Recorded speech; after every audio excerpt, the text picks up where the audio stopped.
Dr. Narayana Group of Institutions and I Create Degree College 100% placement. మీ భవిష్యత్తుకి మాది భరోసా. నమస్తే, welcome to iDream social spotlight with Kavitha.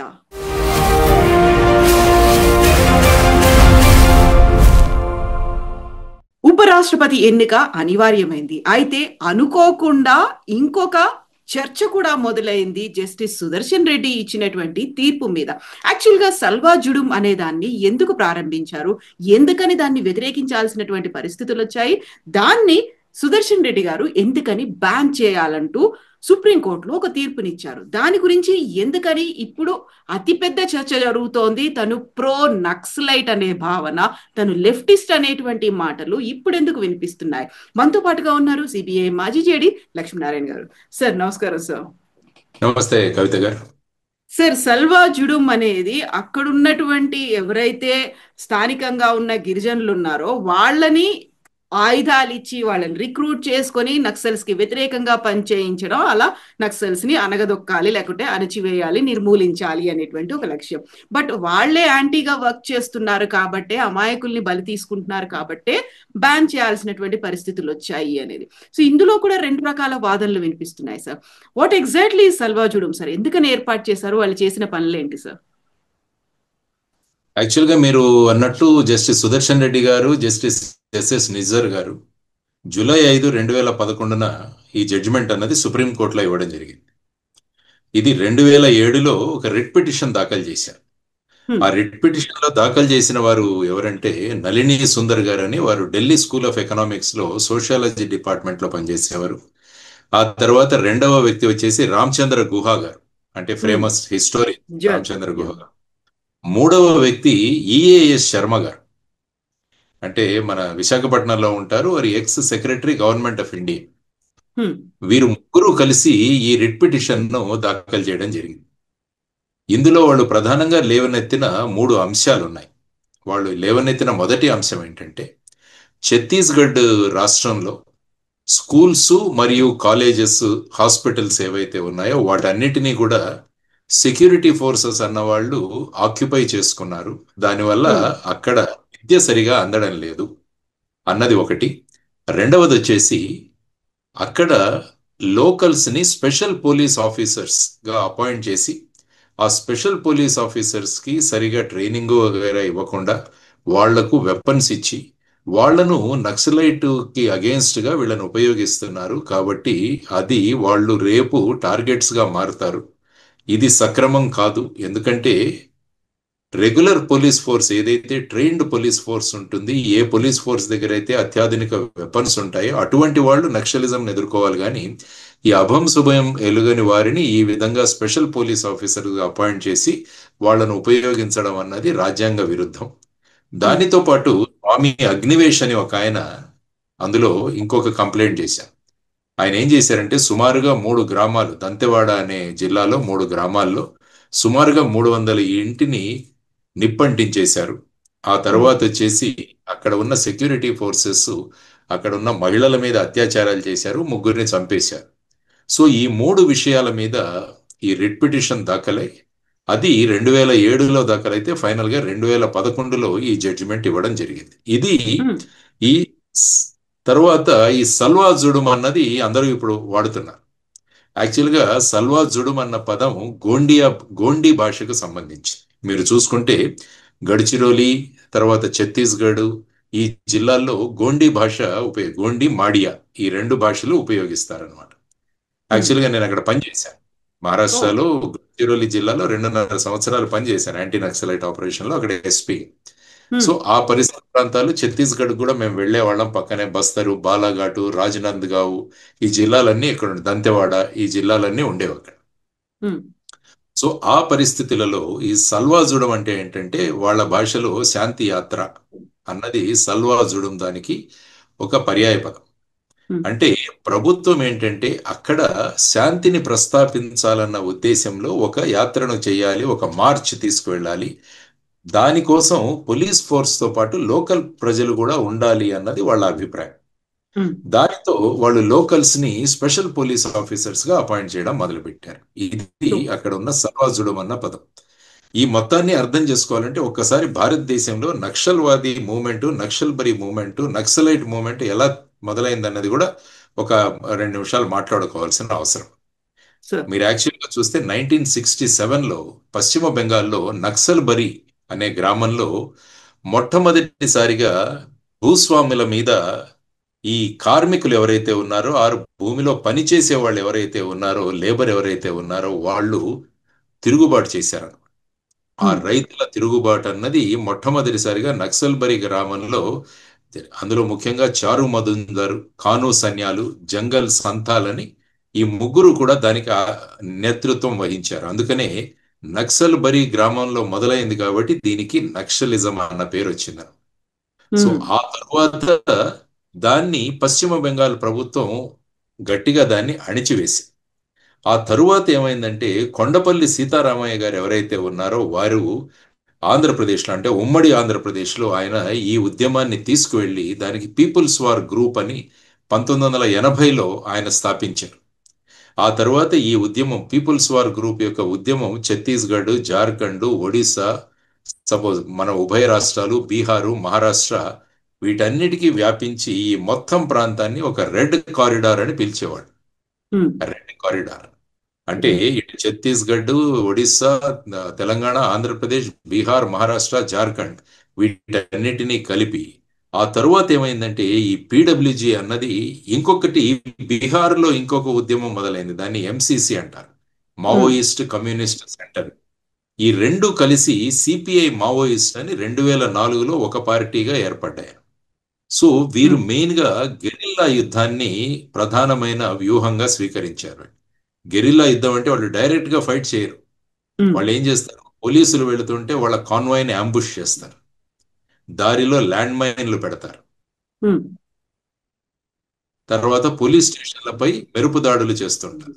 So ఈ విధంగా ఒక వ్యూహాన్ని రచించి వాళ్ళు ముందుకు వెళ్ళడం మొదలుపెట్టారు. అందువల్ల ప్రతి రాష్ట్రం, ఆంధ్రప్రదేశ్ కావచ్చు, మహారాష్ట్ర కావచ్చు, ఒడిశా కావచ్చు, లేకుంటే బీహార్ కావచ్చు, మహారాష్ట్ర కావచ్చు, వీరందరూ కూడా కొత్త కొత్త విధాలుగా ఈ నక్సల్ మూమెంట్ ని ఎలా ఎదుర్కోవాలి అన్నది వాళ్ళ వ్యూహ రచనలు వేస్తూ వెళ్ళేవారు. ఎందుకంటే పోలీసింగ్ అన్నది స్టేట్ సబ్జెక్ట్ కాబట్టి, అన్నది రాష్ట్ర ప్రభుత్వ పరిధిలో ఉన్న సబ్జెక్ట్ కాబట్టి, ప్రతి ఒక్క రాష్ట్రం వాళ్ళ వాళ్ళ పరిస్థితులను బట్టి ఈ నక్సలిజాన్ని ఎలా ఎదుర్కోవాలని వారు రకరకాలుగా వాళ్ళు చేశారు. దీనిలో ముఖ్యంగా మీరు చూసుకోవాల్సిన అంశం ఏంటంటే మహారాష్ట్ర, ఎందుకంటే నేను అక్కడ పనిచేశాను కాబట్టి, మహారాష్ట్రలో 2 రకాలుగా మేము ఈ నక్సలైట్స్ మీద యుద్ధం చేసేవాళ్ళం. ఒకటి పోలీసులు ఎదుర్కోవడం, రెండవది వచ్చేసి స్థానిక ప్రాంతాన్ని అభివృద్ధి చేయడం. So special action plan, special development plan అని 2 ఉన్నాయి. Special action plan, special development plan అని 2.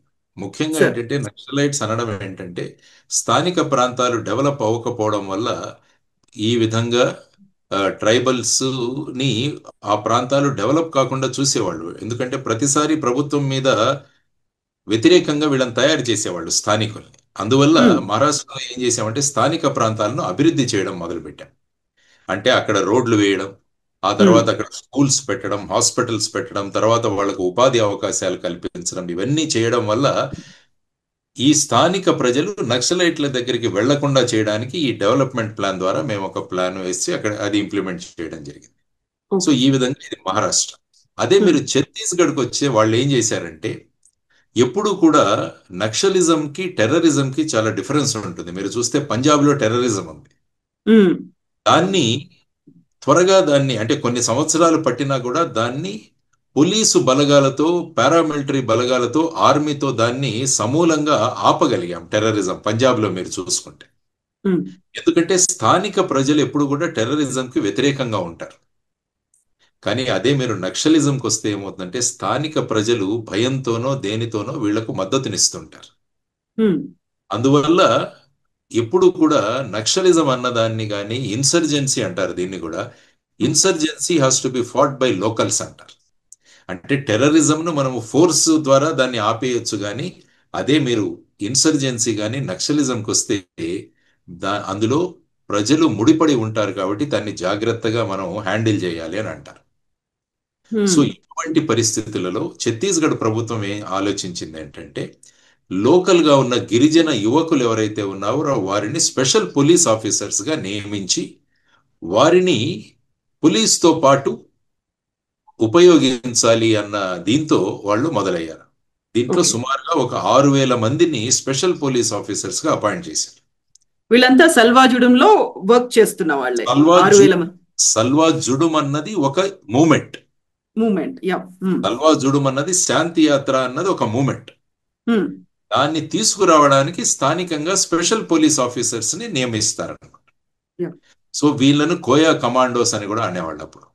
ఉమ్. సో ఇప్పుడు వీళ్ళు ఏం చేస్తారంటే వీరు లోకల్ పోలీస్. యాక్చువల్ గా స్పెషల్ పోలీస్ ఆఫీసర్స్ ని ఎందుకు అపాయింట్ చేస్తారంటే వాళ్లకు స్థానికంగా వాళ్లకు ఆ ఏరియా తెలుసు, స్థానికంగా ఉన్న మనుషులను వాళ్ళు గుర్తించగలరు, తర్వాత సమాచారం కూడా వాళ్లకు సులభంగా దొరుకుతుంది. కాబట్టి పోలీసు ఫోర్సులు వెళుతున్నప్పుడు వీరికి ముందుగా వీళ్ళని గైడ్స్ గా ఉపయోగించడం, లేకుంటే ఇంటెలిజెన్స్ కోసం వీళ్ళ దగ్గర నుంచి సమాచారం సేకరించడం, ఇలాంటి వాటి కోసం వాళ్ళని ఉపయోగించాలి అన్నారు. కానీ క్రమక్రమంగా ఏమైందంటే వీరికి కూడా వెపన్స్ ఇవ్వడం జరిగింది.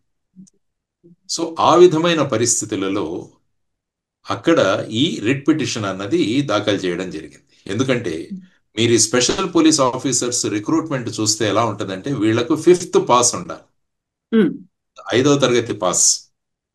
ఓకే. సో ఈ రిట్ పిటిషన్ లో వీళ్ళు ఎవరైతే నేను చెప్పానో నళిని సుందర్ గాని, లేకుంటే రామచంద్ర గుహ గాని, లేకుంటే మన ఏ శర్మ గారు గాని, వాళ్ళు ఏమన్నారంటే 5వ తరగతి చదివిన వాళ్ళకి విచక్షణ జ్ఞానం ఎక్కువగా ఉండదు. ఎందుకంటే వీళ్ళకి ఇచ్చిన వెపన్స్ ఎందుకు ఇచ్చామని ఛత్తీస్గఢ్ గవర్నమెంట్ చెప్పిందంటే సెల్ఫ్ డిఫెన్స్ కోసం అని చెప్పారు. సెల్ఫ్ అంటే ఆత్మ సంరక్షణ కోసం ఇచ్చారు. కానీ ఒక 5వ తరగతి చదువుకున్న వ్యక్తి ఆత్మ సంరక్షణ ఏంటి, తర్వాత ఈ వెపన్స్ ను ఉపయోగించడం ఏంటి, దాంట్లో విచక్షణ లేకపోవడం వల్ల తను సరిగా ఉపయోగించలేకుండా ఈ వెపన్స్ ని స్థానిక ప్రజల్లో తమ కక్షలు తీర్చుకోవడానికి కానీ ఉపయోగించవచ్చు అన్నది వారు తీసుకున్న ఒక అబ్జెక్షన్.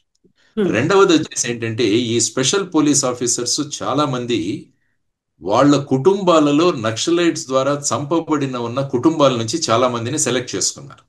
అంతా బాధితులే వాళ్ళు. బాధితులు అంటే యాక్చువల్గా మీరు చూస్తే 2004 నుంచి 2011 వరకు సుమారుగా ఛత్తీస్గఢ్ లో 2,300 అటాక్స్ జరిగాయి నక్సలైట్స్ ద్వారా. దానిలో సుమారుగా 540 మంది పోలీస్ ఆఫీసర్లు, తర్వాత ఈ స్పెషల్ పోలీస్ ఆఫీసర్స్ సుమారుగా ఒక 173 మంది, ఆ తర్వాత స్థానిక ప్రజలకు సుమారుగా 1050 మంది చనిపోయారు. ఈ స్పెషల్ పోలీస్ ఆఫీసర్స్ లో జనరల్ గా చాలా మందిని బాధితులు మీరు అన్నట్టు వాళ్లలో సెలెక్ట్ చేశారు. అందువల్ల ఈ స్పెషల్ పోలీస్ ఆఫీసర్స్ మనస్సులో ఒక ప్రతీకారం తీర్చుకునే ఒక తత్వం ఉంటుంది. అంటే మా కుటుంబంలో ఒకరిని చంపేశారు కాబట్టి ఇది ఆత్మరక్షణకు కాకుండా వాళ్ళు కూడా వెళ్ళి ఈ విధంగా వాళ్ళని హ్యూమన్ రైట్స్ ను వ్యతిరేకిస్తూ చంపే అవకాశం ఉంది అన్నది వాళ్ళు చెప్పింది. సో తర్వాత ఏంటంటే ఈ ఇన్సిడెంట్స్ వల్ల వాళ్ళు డీహ్యూమనైజ్ అయిపోయి ఉంటారు. అంటే వాళ్ళ కళ్ళ ముందే వాళ్ళ నాన్నను చంపడము, లేకుంటే వాళ్ళ బంధువుల్ని చంపడం జరగకుండా వాళ్ళ ఒక మనిషిగా ప్రవర్తించే తత్వాన్ని వీళ్ళు కోల్పోతారు. కాబట్టి ఇటువంటి వాళ్లకు మనం రైఫిల్స్ ఇస్తే వాళ్ళు దాన్ని ఎలా ఉపయోగిస్తారు అన్నది వీళ్ళన్నది. తర్వాత వీళ్ళు అనడం ఏంటంటే సాధారణంగా నక్సలైట్లు పోలీసు ఇన్ఫార్మెంట్స్ పేరుతో చాలా మందిని చంపేస్తుంటారు. కానీ ఇప్పుడు వీళ్ళని స్పెషల్ పోలీస్ ఆఫీసర్స్ గా మీరు అపాయింట్ చేయడం వల్ల వీళ్ళ ఐడెంటిఫికేషన్ ఇంకా పెరుగుతుంది. దానివల్ల నక్సలైట్ల ద్వారా వీళ్ళు చంపబడే ఛాన్సెస్ కూడా ఎక్కువ అవుతాయి అన్నది వీళ్ళు ఇచ్చిన 4-5 పాయింట్స్. ఈ పాయింట్స్ ద్వారా ఈ ఫోర్స్ ఏదైతే ఉందో అది ఆన్ పార్ విత్ పోలీస్ కాదు. అందువల్ల వీళ్ళ మీదే ఎక్కువ చర్యలు అయ్యే అవకాశం ఉంటుంది, వీళ్లే టార్గెట్స్ గా మారుతారు. కాబట్టి వీళ్లను ఈ ఎస్పీఓస్ గా నియమించడం అన్నదాన్ని మీరు ఆపాలి అని రిట్ పిటిషన్ లో వాళ్ళు కోరడం జరిగింది. అప్పుడు ఏం చేసిందంటే సుప్రీంకోర్టు నేను చెప్పినట్టు 2011లో 2 జడ్జిలు మన సుదర్శన్ రెడ్డి గారు తర్వాత ఎస్ఎస్ నిజర్ గారు ఇచ్చిన ఆర్డర్లో వాళ్ళు ఏమన్నారంటే ఎస్పీఓల వినియోగాన్ని వెంటనే నిలిపివేయాలి. అంటే ఎస్పీఓలను నక్సల్ వ్యతిరేక చర్యల్లో మీరు వినియోగించకూడదు అని చెప్పారు. తరువాత కేంద్ర ప్రభుత్వం అన్నది ఈ ఎస్పీఓల నియామకంలో వాళ్ళు ఎటువంటి నిధులు కూడా వాళ్ళకి ఇవ్వకూడదు అని చెప్పారు. ఎందుకంటే ఎస్పీఓలకి ఐ థింక్ 3,000-5,000 రూపాయలు ఇచ్చేవాళ్ళం. దానిలో 80% కేంద్ర ప్రభుత్వం భరిస్తే 20% రాష్ట్ర ప్రభుత్వం భరించాలి. దానివల్ల ఈ జడ్జిమెంట్ వచ్చిన తర్వాత కేంద్ర ప్రభుత్వం వాళ్ళ నిధులు వీళ్ళకి ఇవ్వకూడదు అని చెప్పింది. తర్వాత ఈ ఎస్పీఓలకు ఇచ్చిన గన్లు కానీ, రైఫిల్స్ కానీ, రాకెట్ లాంచర్స్ కానీ, ఇవి అన్ని తర్వాత మిగతా ఏదైనా ఎక్విప్మెంట్ ఉంటే వాటన్నింటినీ కూడా రాష్ట్ర ప్రభుత్వం వెంటనే వెనక్కి తీసుకోవాలి. తర్వాత ఎవరైతే మాజీ ఎస్పీఓలుగా పనిచేశారో వాళ్లకు భద్రత కల్పించాలని కూడా చెప్పింది, ఎందుకంటే వీళ్ళు టార్గెట్స్ అవుతారు. సో ఈ విధంగా తరువాత సల్వాజూడం, కోయా కమాండర్ లాంటి ఎట్టి పరిస్థితుల్లో కూడా ఇవి నడవకుండా చర్యలు తీసుకోవాలి అని చెప్పి కూడా ఈ జడ్జిమెంట్ చెప్పింది. సల్వాజూడం అన్నదాన్ని నడవకూడదు, దీన్ని ఆపేయాలి అని.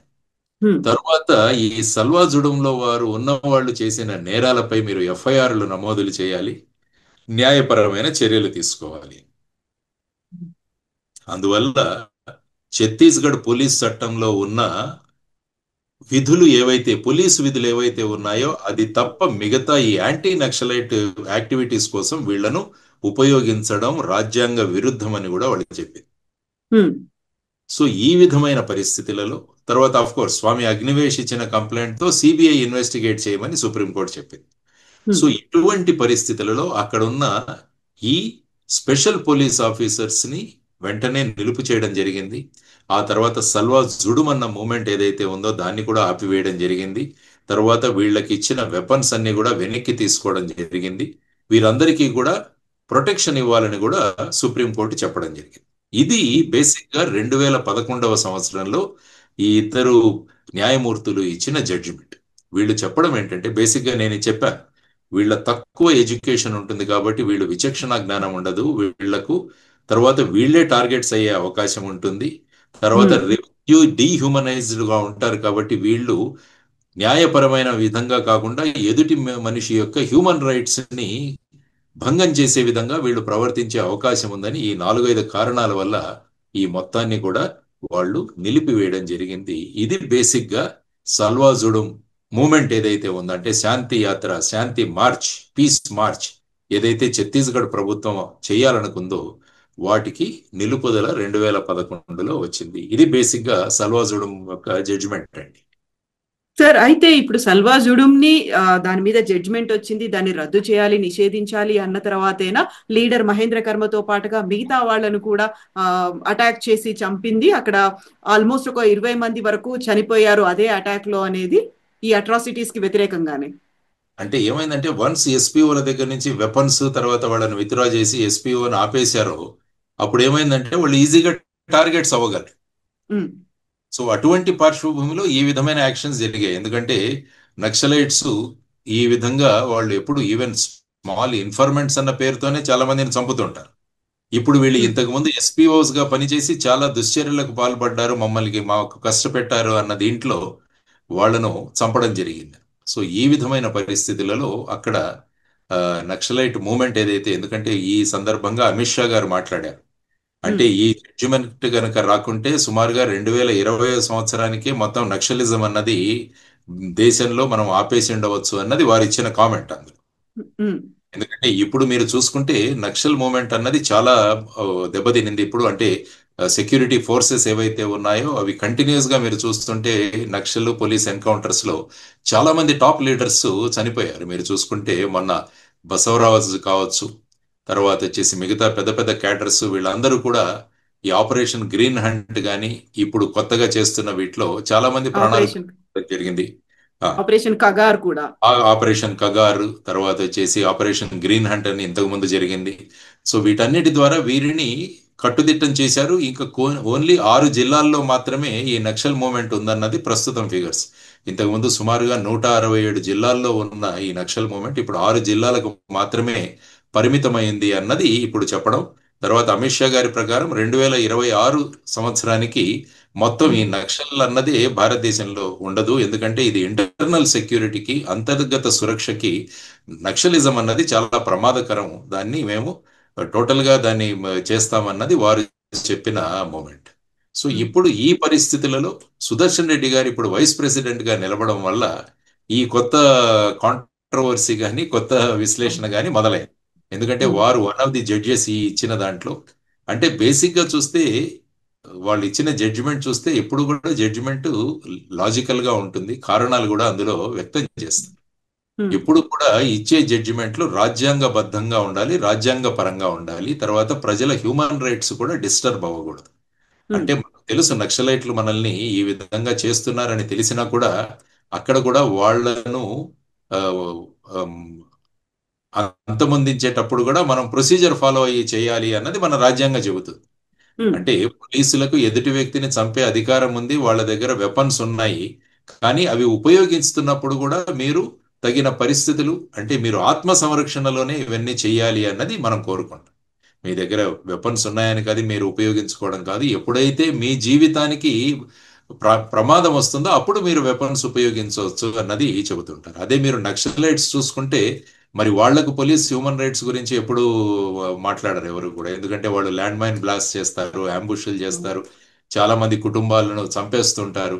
మరి అటువంటి సమయంలో మరి పోలీసుల హ్యూమన్ రైట్స్ దాని గురించి ఎప్పుడు చర్చ జరగదు. ఉమ్, ఇటువంటి పరిస్థితులలో ఈ నక్సలిజం అన్నది it is against the constitution. ఎందుకంటే మనము బ్యాలెట్ ద్వారా ప్రజాస్వామ్యాన్ని రక్షించుకోవాలి, కానీ వాళ్ళు బుల్లెట్ ద్వారా మేము ప్రజాస్వామ్యాన్ని కాపాడతాం అన్నది వాళ్ళు కాబట్టి సిద్ధాంతపరంగా ఆ విధంగా ఉండడం వల్ల నక్సలిజం అన్నది మన ఇంటర్నల్ సెక్యూరిటీకి ప్రధానమైన శత్రువు అని అమిత్ షా గారు చాలాసార్లు మాట్లాడడం జరిగింది. సో ఇది బేసిక్ గా సల్వాజుడుం మూమెంట్ కానీ, సల్వాజుడుం తర్వాత ఈ స్పెషల్ పోలీస్ ఆఫీసర్స్ మీద 2011లో ఈ విధంగా వాళ్ళను ఉపయోగించకూడదు అన్నది సుప్రీంకోర్టు యొక్క ఆర్డర్ ప్రధానంగా.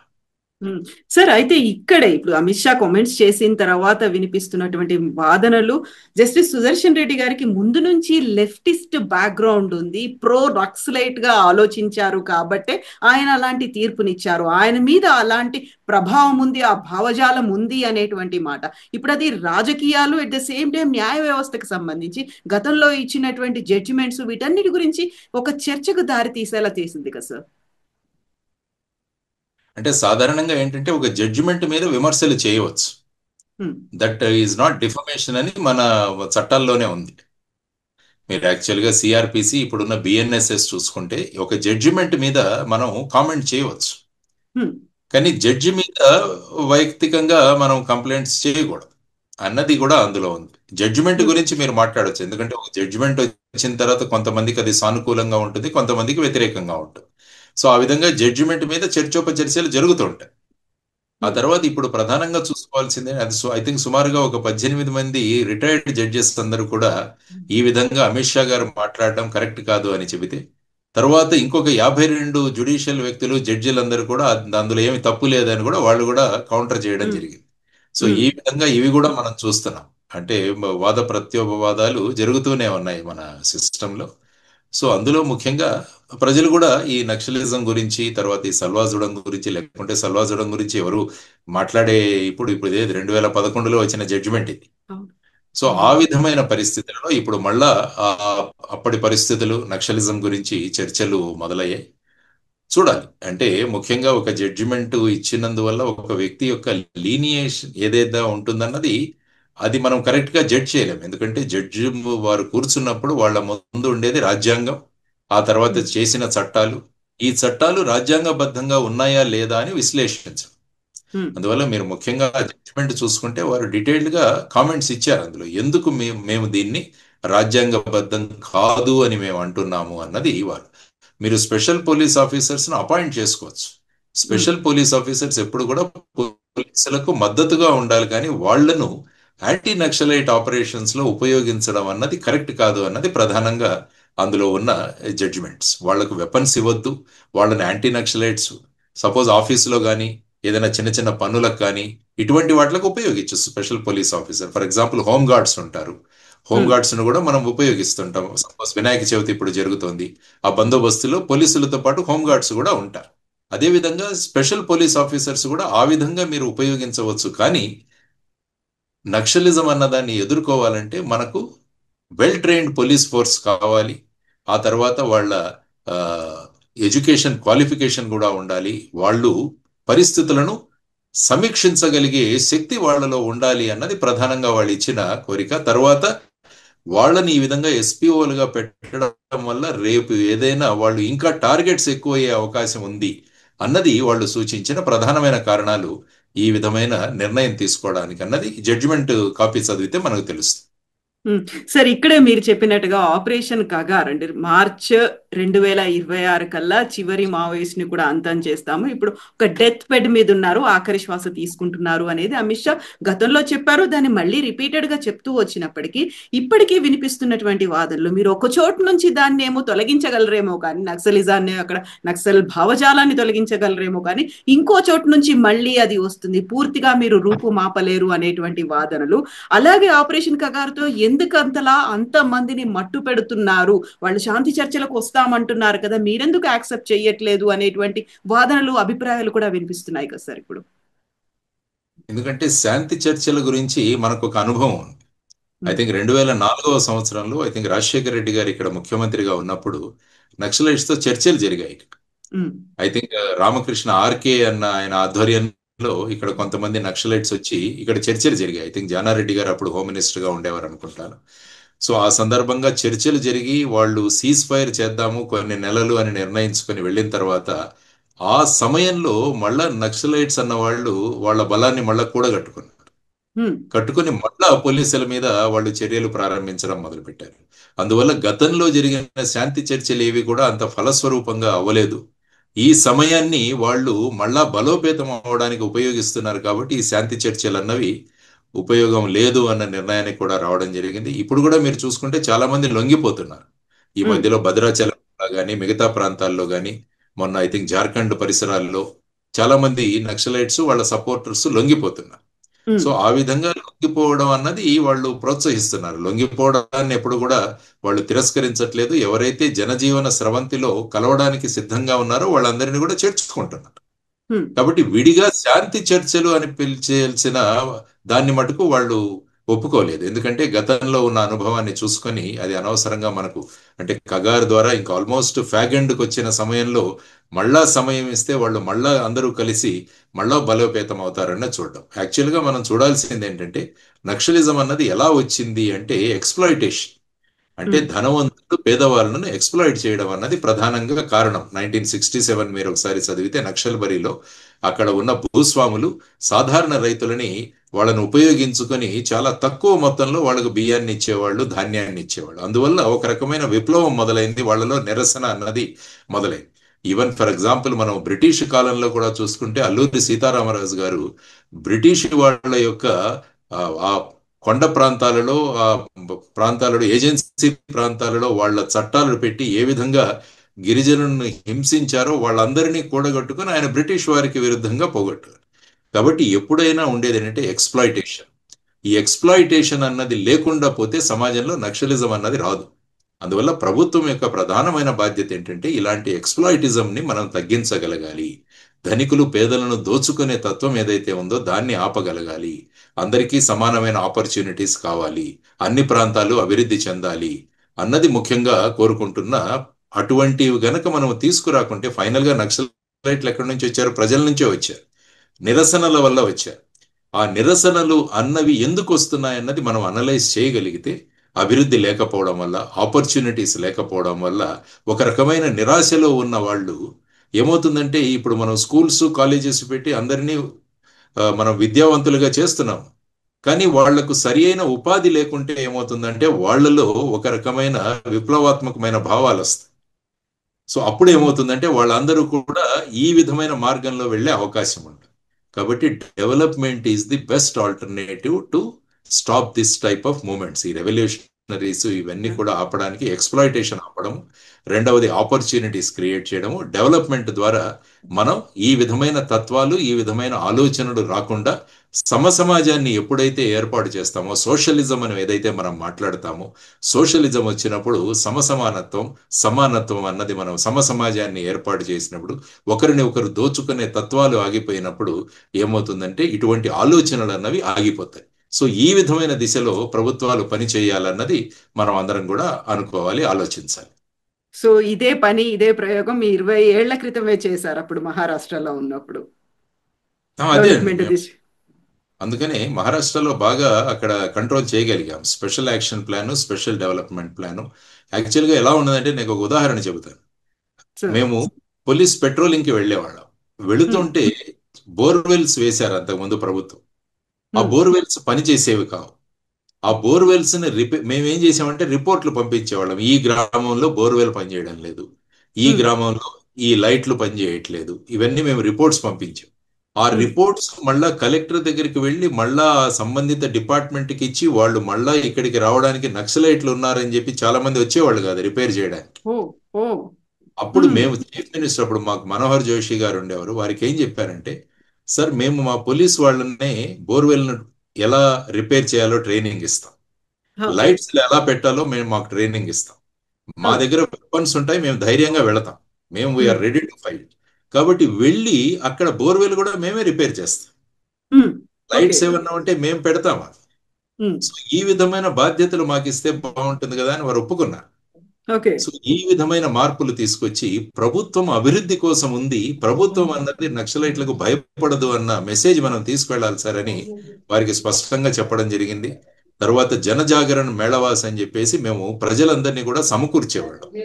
సమకూర్చి ఉమ్, నక్సలైట్లు ఎందుకు ఈ విధంగా చేస్తున్నారని కూడా వాళ్ళకి చెప్పేవాళ్ళు. నక్సలైట్లు ఏంటంటే రోడ్లు వేస్తే వాళ్ళు దానికి వ్యతిరేకించేవాళ్ళు, ఉమ్, రోడ్లు వేసుకు తీసుకున్న కాంట్రాక్టర్లను చంపేసేవాళ్ళు, రోడ్లు వేయడానికి ఉమ్. వచ్చే ఈ ఎక్విప్మెంట్ అందరినీ కూడా కాల్ చేసేవాళ్ళు. ఇప్పుడు కూడా మీరు చూస్తుంటారు. అప్పుడు అవును. మేము చెప్పేవాళ్ళం, ఇదంతా వాళ్ళు ఎందుకు చేస్తున్నారంటే మీ అభివృద్ధిని ఆపడానికి. అంటే రోడ్లు గనుక మేము వేస్తే అభివృద్ధి మీ దగ్గరికి వస్తుంది, అందువల్ల మీరు బాగుపడతారు, కాబట్టి మీరు బాగుపడడం వాళ్ళకి ఇష్టం లేదు అని ప్రజలను ఆ విధంగా మేము ఎడ్యుకేట్ చేసి. కౌంటర్ ప్రొపగండా అంటారు, దీన్ని చేసేవాళ్ళం. ఆ తరువాత మీరు మహారాష్ట్రలో చూసుకుంటే సుమారుగా 360 కిలోమీటర్ల రోడ్లు బార్డర్ రోడ్ ఆర్గనైజేషన్స్ తెచ్చి వేశాం అక్కడ. ఉమ్, ఎందుకంటే స్థానిక కాంట్రాక్టర్లు ఎవరు రావడానికి సిద్ధంగా లేరు. ఓకే. అందువల్ల బార్డర్ రోడ్ ఆర్గనైజేషన్ ఏదైతే బార్డర్స్ లో వేస్తారో బిఆర్ఓ అంటారు, ఆ ఉమ్, ఆర్గనైజేషన్ తెచ్చి అప్పుడు శరద్ పవార్ గారు ముఖ్యమంత్రిగా ఉన్నప్పుడు ఆ టైంలో బార్డర్ రోడ్ ఆర్గనైజేషన్స్ తో అది డిస్కషన్ జరిగి 360 కిలోమీటర్లు బార్డర్ రోడ్స్ అక్కడ వేయడం జరిగింది. సో అప్పుడు ఓకే. పీడబ్ల్యూడి మినిస్టర్ గా మాకు తర్వాత నితిన్ గడ్కరీ గారు ఉండేవారు. సో ఉమ్, వారు ఉమ్, కూడా ఓకే. గడ్చిరోలిలో ఇప్పుడు ఆయన మొత్తం మినిస్ట్రీ ఆఫ్ సర్ఫోస్ ట్రాన్స్పోర్ట్ ఏదైతే దేశం మొత్తం మీద బ్రహ్మాండమైన రోడ్లు వేయడంలో రోడ్లు ఉన్నారో వేస్తున్నా. గడ్కరీ గారు మాకు అక్కడ పీడబ్ల్యూడి మినిస్టర్ గా ఉండేవారు. వారు కూడా అప్పుడు ఈ రివ్యూ తీసుకునేవాళ్ళు మాకు, ఎలా రోడ్స్ అన్ని ఎలా జరుగుతున్నాయి ఏంటి అని. సో ఈ విధంగా ఎప్పుడు కూడా నక్సల్ ఇలాగా ఉంటదంటే నీళ్లు చేప లాగా ఉంటది ఇది. ఉమ్, కాబట్టి నీళ్లు ఉంటేనే చేప ఉంటుంది. కాబట్టి మనం నీళ్లను గనక తీసివేయగలిగితే, అంటే పబ్లిక్ సపోర్ట్ గనక వాళ్ళ దగ్గర నుంచి తీసివేయగలిగితే ఆ చేప సర్వైవ్ అవ్వదు. అందువల్ల ఈ సో పబ్లిక్ ట్రూ. సపోర్ట్ ని మనం ఎలా తీసేయాలి బయటికి అన్నది డెవలప్మెంట్ ద్వారా సాధ్యం అన్నది అక్కడ చేసిన ఒక గొప్ప ప్రయోగం. తర్వాత ఎలక్షన్లు కూడా వీళ్ళు బహిష్కరిస్తుంటారు జనరల్, ఎందుకంటే మాకు బ్యాలెట్ మీద మాకు విశ్వాసం లేదు అని చెప్పేసి, మాకు బుల్లెట్లే ముఖ్యం అంటారు. ఉమ్, అందువల్ల మేము ఏం చేసామంటే అప్పుడు ఆపరేషన్ విశ్వాస్ అని ఒక మూమెంట్ స్టార్ట్ చేశాం మా ఓకే. గడిచిన జిల్లాలో. అక్కడ ప్రజలకు ఓటు హక్కు యొక్క ప్రాధాన్యతను వివరించాము.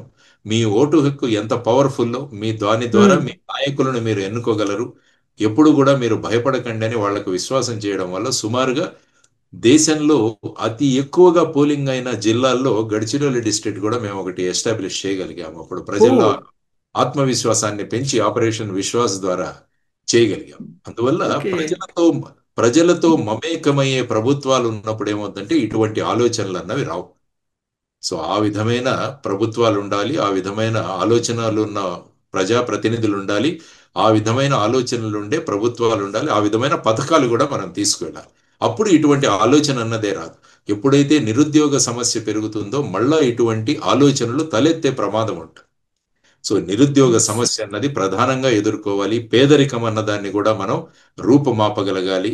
అవి చేసినప్పుడే మళ్ళా మీరు అన్నట్టు ఇటువంటి ఆలోచన ప్రభావాలు ఏవైతే ఉంటాయో వాటిని శాశ్వతంగా సమాజం నుంచి మనం బయటికి తీసుకొచ్చు సమాజాన్ని నిర్మించడం అన్నది చాలా ముఖ్యమైన విషయం.